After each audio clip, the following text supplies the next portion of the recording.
오늘은 여러분 옆에 보시면은 우리 젊은 친구들이 아마 있을 것입니다. 중고등부와 함께 오늘은 예배를 드립니다. 중고등부를 담당하는 임진수 목사님이 청년부 데리고 지금 수련회 가 계셔가지고 아이들한테 좀 미안한 마음도 있고 그렇지만 함께 또 어른들과 함께 예배 드리는 게 또 좋은 기회가 될 수 있다라는 그런 생각을 해봅니다. 우리가 사는 사회에는 많은 갈등들이 있습니다. 어쩌면 역사는 갈등 속에서 발전했다라고 우리가 볼 수가 있어요. 세상의 어떤 공동체든 또 어떤 관계든 간에 항상 그 공동체와 관계 속에서 갈등은 공존하게 됩니다. 결혼 생활을 해서 처음 가정을 이루자마자 바로 갈등이 생기게 됩니다. 대개 남녀는 자기와 다른 사람을 호감을 가지고 그런 사람들을 만나게 되는데 그게 잠시 동안의 호감이지 사실은 현실에서는 그 다름이 불편하고 짜증나는 그런 것으로 우리에게 다가옵니다. 이해가 안 되죠. 내 배 아파서 낳은 자식이 설마 나에게 속썩일까라고 기대하지만 아주 헛된 기대죠. 그 기대는 애초에 버리는 것이 정신건강에 아주 좋습니다. 우리는 좁게는 가족, 또 친구 관계, 또 넓게는 학교나 또 교회나 또 국가까지 해서 항상 갈등을 만나게 됩니다. 서로 다른 생각, 성향을 가지고 있어서 누구를 만나든지 간에 반드시 거쳐야 될 그런 과정입니다. 만약에 내가 있는 곳은 갈등이 존재하지 않는다라고 하는 것은 두 가지입니다. 하나는 그만큼 성숙했거나 성숙한 공동체이거나 아니면은 아무런 갈등도 일으키지 않을 만큼 중요하지 않다거나 둘 중에 하나입니다. 갈등을 만날 때에 경우마다 결과가 다르게 나타납니다. 어떤 경우는 그것이 역기능적인 그런 결과로 나타날 수도 있고 또 어떤 경우는 그게 순기능적인 그런 결과들로 귀결될 때가 있습니다. 왜 그럴까요? 그것을 어떻게 받아들이냐 거기에 따라서 또 어떻게 해결하느냐에 따라서 다르게 나타납니다. 만약에 어떤 문제를 만났을 때 그것을 부정적으로 생각한다면 결국 그거는 부정적인 결과밖에 가져올 수밖에 없습니다. 그런데 그것이 긍정적으로 받아들이고 당연히 있을 것이다. 긍정적인 그런 생각으로 받아들인다면 그리고 그것을 적극적으로 해결한다면 긍정적인 결과로 나올 가능성이 아주 큽니다. 초대교회는 성령의 역사로 급성장을 했습니다. 120명으로 시작했는데 성령께서 강하게 역사하셔서 3,000명 또 5,000명이 불어나게 되고 기하급수적으로 늘어나게 됐고 이제는 더 이상 셈할 수 없는 그런 사람까지 많이 성장을 했습니다. 그렇게 교회가 잘 성장하고 있을 때에 위기가 찾아왔죠. 밖으로는 권력자들의 박해와 핍박이 있었고 또 내부적으로는 교회의 거룩성이 훼손될 그러한 위험도 있었습니다. 그렇지만 또 성령께서 그때마다 또 강력하게 역사하셔서 그 모든 문제들을 해결해 주셨습니다. 예수님의 제자들이 감옥에 갇혔을 때에 천사들을 보내주셔서 그들을 옥에서 풀어내게 해주셨고 사내들인 공회에서 제자들은 사형에 마땅하다라고 선고를 내렸을 때에 그들에게 선고를 내렸던 사람 중에 가말리엘이라는 한 지혜로운 사람을 통해서 그들을 위기로부터 건져 주셨습니다. 성령이 그들과 함께 하는 것이 너무도 분명합니다. 너무도 확실합니다. 그러니 제자들에게 이젠 거침이 없어요. 그래서 두려움도 다 떨쳐내버리고 담대하게 복음을 전하고 있는 것입니다. 그런데 오늘 본문은 그렇게 은혜롭게 성장하는 예루살렘 교회에 또다시 위기가 찾아온 내용을 기록하고 있습니다. 1절 말씀에 보면 그때 제자가 더 많아졌는데 헬라파 유대인들이 자기의 과부들이 매일의 구제에 빠짐으로 히브리파 사람을 원망하니 당시 이스라엘 나라에는 구제 정책이라고 있었습니다. 과거 유대 땅이 멸망을 했을 때에 많은 사람들이 세계 곳곳에 흩어져서 살았습니다. 그 흩어졌던 사람들이 그곳에서 죽지 않고 거룩한 도시에서 묻히고 싶다는 그런 소망을 가지고 다시 예루살렘으로 돌아왔고, 그래서 예루살렘에는 노인도 많이 있었고, 그리고 또 구제가 필요한 사람도 적지 않게 있었습니다. 그런데 그 노인과 구제가 그런 문제가 돼서 나라 정책에 아예 구제를 하는 그런 정책, 그래서 매일의 구제를 나라 정책으로 이렇게 실시를 했습니다. 그런데 교회에 온 사람들, 예수 믿는 사람들은 그 구제 정책에서 빠지게 된 거예요. 그래서 교회 자체적으로 이제 그 나이 든 과부를 위한 그런 구제를 실시하게 된 것입니다.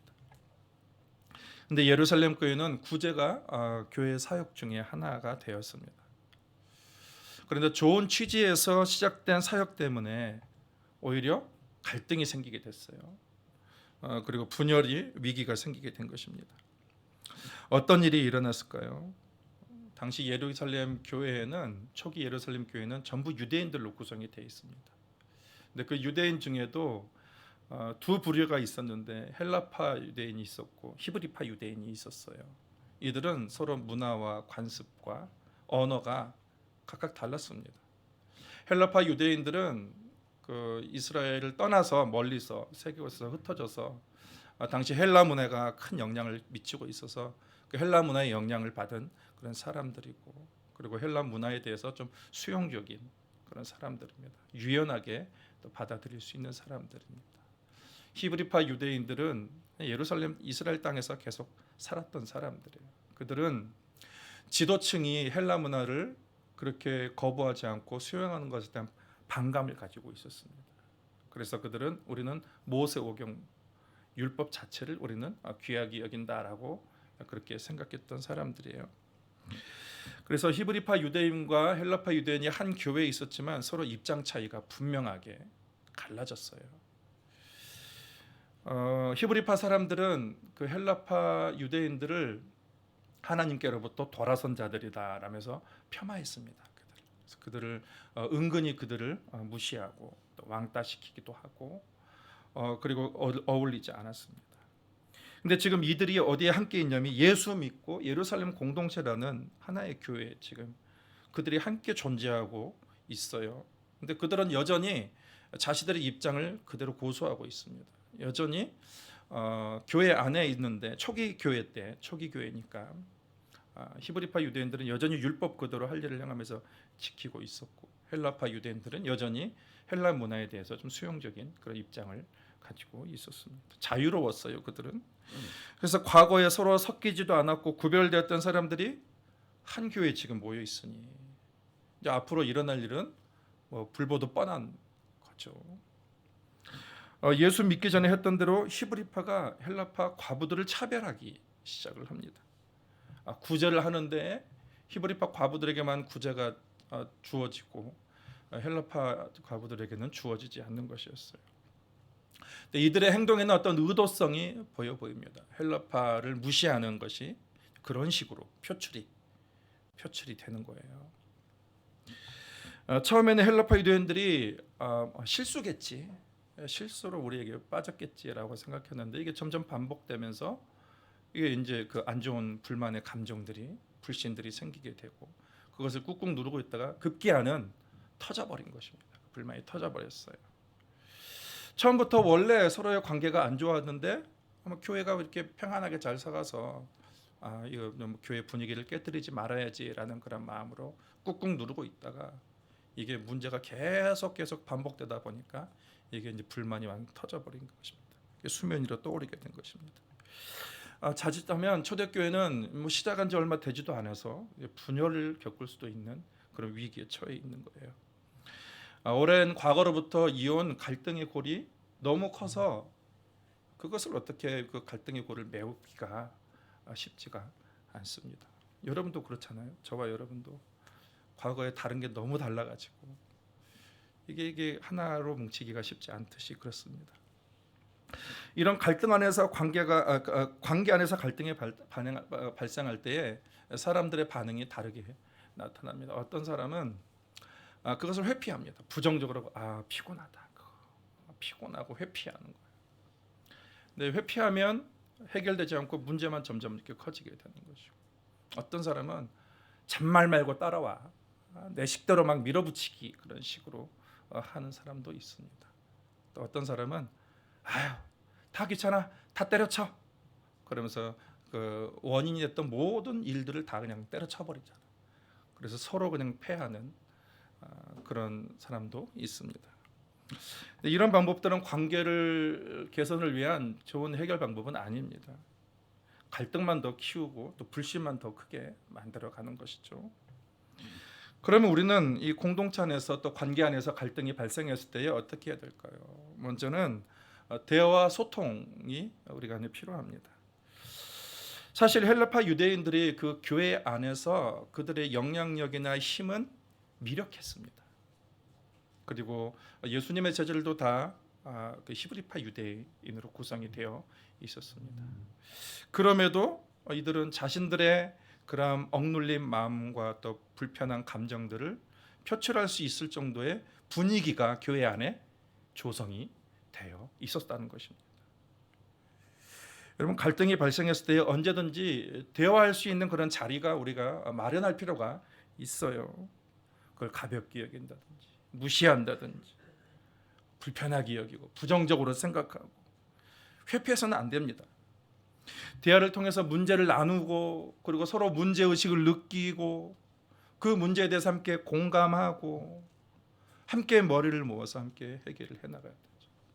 근데 그 대화법에서 우리가 어떻게 대화를 할지가 되게 중요합니다. 어떤 사람이 대화법을 스포츠의 비유로 들었습니다. 하나는 그 볼링식 방법, 또 하나는 탁구식 방법이라고 했습니다. 어느 게 좋을까요? 볼링식 방법은 그 10개의 핀을 다 제압해 버려야 돼요. 그래서 내가 이렇게 볼링을 딱 해서 다 쓰러뜨리고 내가 막 이렇게 이겨야 되는 거예요. 내가 승리하는 것입니다. 그래서 뭐 상대방을 뭐 설득하든지 강요하든지 상관없습니다. 어쨌든 내 주장만 내세우면 되는 거야. 내 의견만 세워지면 됩니다. 다 쓰러뜨려 버리고 자기만 이기는 거예요. 자기만 이기는 거죠. 근데 탁구식은 어때요? 탁구식은 상대를 배려를 해야 돼요. 내가 잘 줘야 저 사람도 잘 주겠지. 그래서 먼저 내가 상대를 존중하고 배려해 주면서 내가 잘 주면 상대도 거기에 따라서 또 적절하게 또 잘 나에게 주는 거죠. 상대는 실력이 안 되는데 내가 막 제압해 버리려고 스매싱 날리고 드라이브 날려버리고 그러면은 안 되겠죠. 그러니까 핑퐁을 잘하려면, 이걸 잘하려면 서로 이렇게 상대를 잘 보고 상대 입장을 헤아리고 존중하고, 이렇게 내가 주는 것이 좋아야 또 오는 것이 또 좋고, 그러면서 이제 이것은 어떻게 되는 거예요? 이렇게 하면은 즐겁습니다. 이게 갈등이 문제가 이게 즐겁습니다. 그래서 이것을 어떻게 하냐면 다음에 또 만나고 싶어요. 근데 볼링식은 혼자만 이기기 때문에 너 혼자 잘 먹고 잘 살아라 이렇게 하는데, 이 핑퐁식은 이게 다음에 또 만나고 싶고 서로 윈윈 하는 거예요. 서로 윈윈 하는 것입니다. 우리 사회의 많은 갈등은 불통 때문입니다. 자기 입장만 말하고 상대방의 입장은 헤아리지 않아요. 말은 듣지 않습니다. 우리가 함께 마음과 마음을 나누고 또 생각과 생각을 나누어야 의견이 조율될 수 있고, 그리고 갈등이 해소가 될 수가 있는 것입니다. 또 하나는 다름을 인정하라는 거예요. 다름. 교회의 가르침에는 크게 두 가지 가르침이 있습니다. 하나는 본질적인 가르침이 있고, 또 하나는 비본질적인 가르침이 있습니다. 본질적인 가르침은 진리는 타협을 할 수가 없습니다. 양보할 수가 없습니다. 그런데 비본질적인 것은 나와 다르더라도 필요에 따라서 용납할 수 있고 또 수용할 수가 있습니다. 초대교회의 보편적인 그런 본질적인 진리는 예수 그리스도. 예수 그리스도를 믿음으로 구원을 얻을 수 있다. 권력자들이 어떻게 했어요? 더 이상 예수 이름 전하지 마. 너희들 가만 안 둘 거야. 협박을 했습니다. 그때 이들은 뭘 했습니까? 타협하지 않았습니다. 다른 이로서는 구원을 얻을 수밖에 없는, 천하 인간의 구원을 얻을 만한 다른 이름을, 예수 그리스도 외에 다른 이름을 주신 적이 없다 하면서 타협을 하지 않았어요. 그들과 타협을 하지 않았습니다. 여러분, 우리는 성경 말씀이 하나님의 말씀이다라고, 우리의 가치관과 성격과 행동의 모든 기준이 된다라고 우리는 인정을 합니다. 이 세상에 아무리 좋은 사상이나 철학과 아무리 좋은 의견이 오더라도 성경에 위배된다면 그것은 당장은 좋아 보일지라도 우리는 거기에 타협할 수가 없습니다. 양보할 수가 없습니다. 결국 지금 보기에는 이것이 불편해 보이고 지금 보기에는 뭔가 좋아 보이지 않지만 궁극적으로 사실 성경은 사람을 위해서 준 거죠. 우리 사람과 우리의 공동체의 평화를 위해서 하나님께서 우리에게 주신 것 때문에 우리는 그것을 양보할 수 없습니다. 미안하지만 양보할 수가 없습니다. 그렇지만 상황에 따라 달라지는 문화와 관습과 같은 요소들을, 이런 것들은 비본질적인 것입니다. 헬라파 유대인들에게 있어서 그들에게는 본질적인 것에 문제가 있었던 것은 아닙니다. 그들은 성령도 받고 예수 그리스도를 믿고 구원을 얻었습니다. 히브리파 유대인들이 그들을 차별하는 이유는 그들의 관습이에요.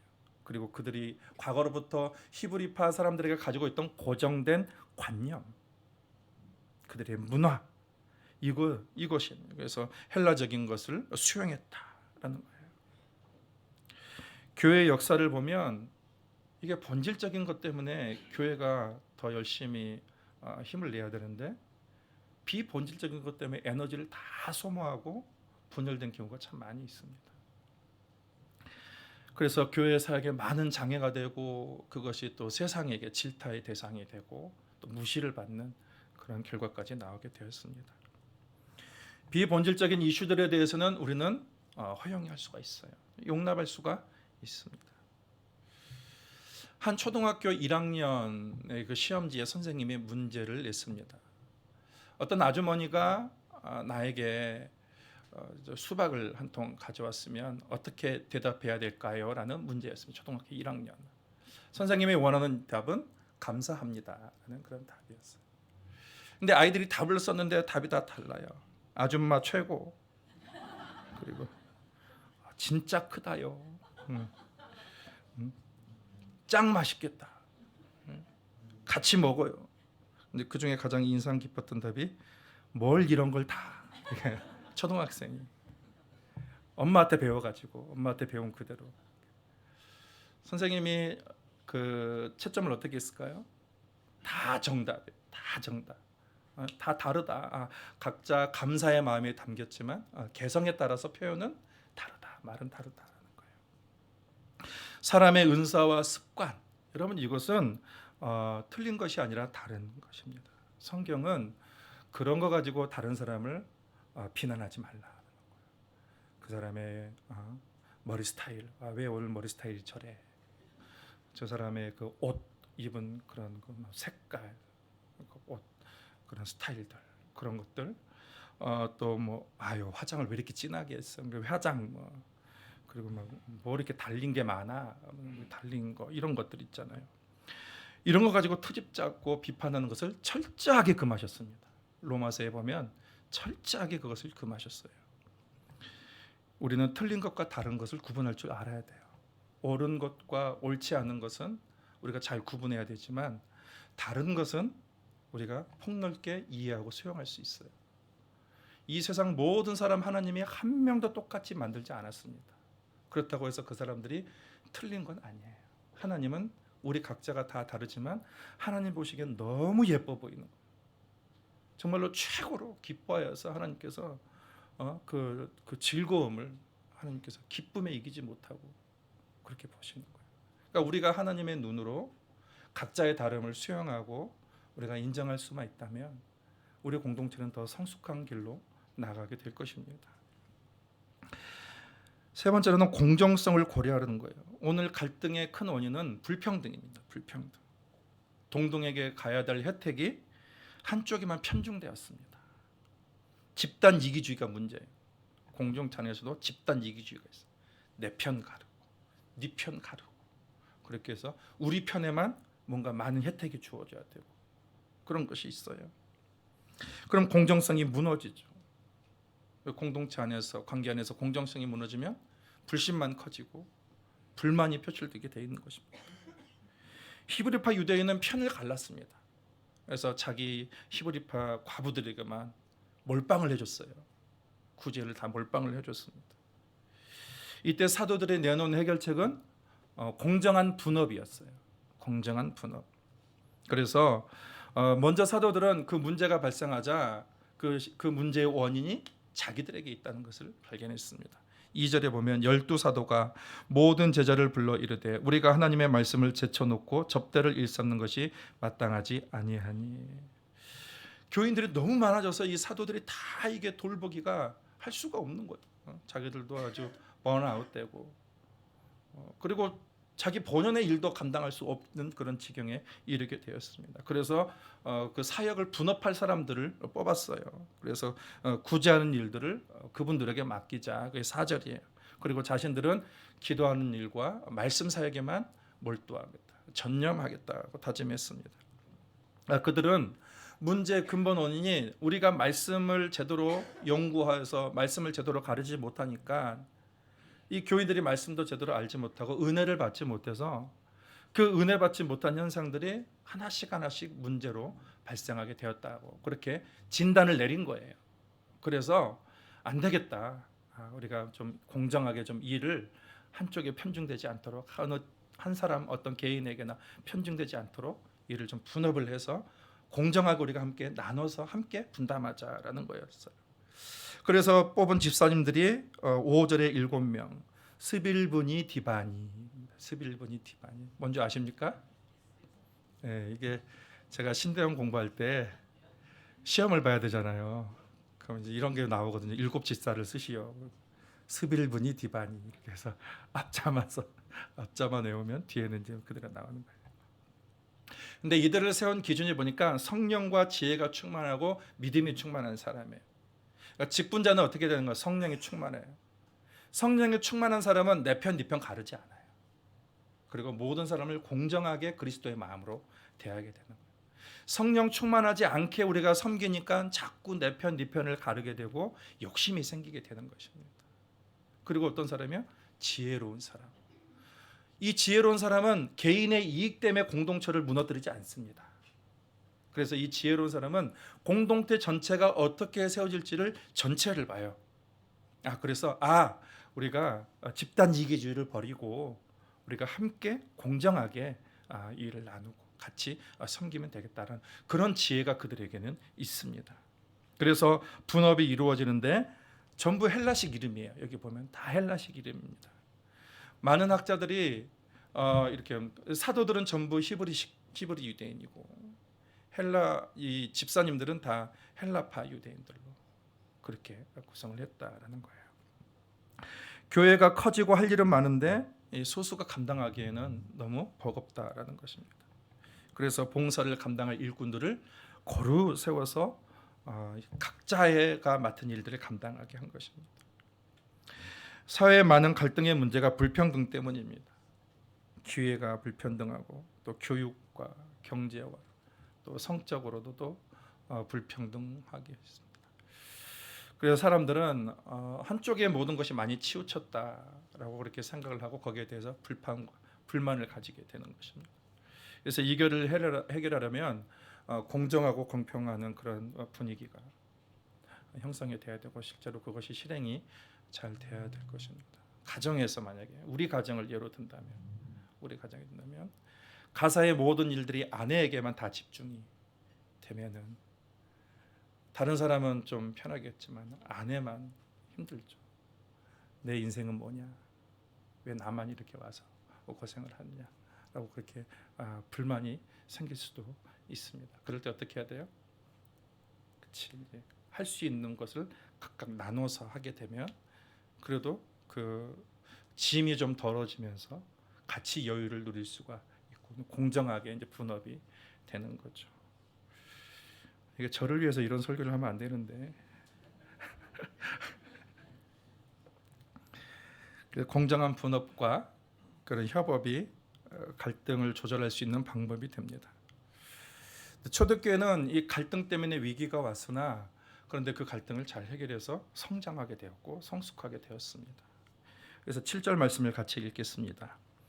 하나님의 말씀이 왕성하여 예루살렘에 있는 제자의 수가 더 심히 많아지고 허다한 제사장의 무리도 이 도에 복종하여 갈등이 오히려 갈등이 성장으로 바뀌었습니다. 그래서 제자의 수가 허다한 사람들이 교회에 오게 되고, 그리고 그들을 받게 했던 제사장들도 이 도에 복종하는 그런 놀라운 일이 일어나게 되었습니다.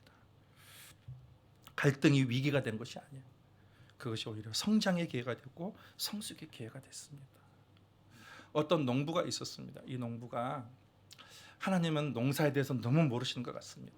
그래서 하나님 앞에, 하나님, 내가 한번 내 마음대로 농사할 수 있도록 해주십시오.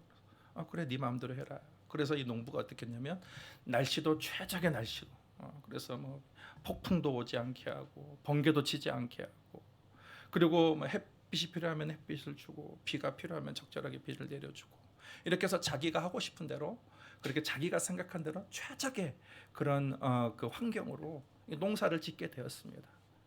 추수할 때가 되었습니다. 추수할 때여서 보니까 이게 껍데기만 있고 알맹이는 다 알곡은 하나도 없는 거예요.